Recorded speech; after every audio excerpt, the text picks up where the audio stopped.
بسم الله الرحمن الرحيم يا أيها الذين آمنوا اركعوا واسجدوا واعبدوا ربكم وافعلوا الخير لعلكم تفلحون۔ اے لوگو جو ایمان لائے ہو، رکوع کرو اور سجدہ کرو اور اپنے رب کی عبادت کرو اور نیک کام کرو تاکہ تم کامیاب ہو سکو۔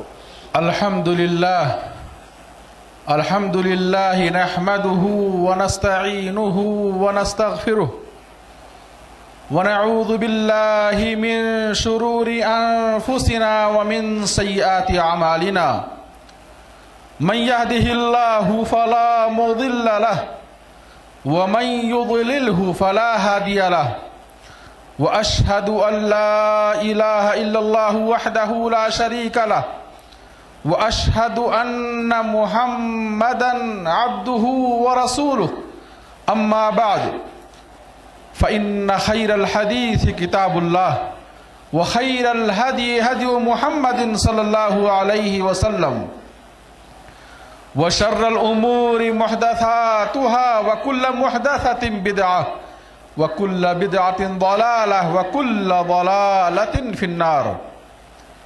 يا أيها الذين آمنوا اتقوا الله حق تقاته ولا تموتن إلا وأنتم مسلمون۔ يا أيها الناس اتقوا ربكم الذي خلقكم من نفس واحدة وخلق منها زوجها وبث منهما رجالا كثيرا ونساء، واتقوا الله الذي تساءلون به والأرحام إن الله كان عليكم رقيبا۔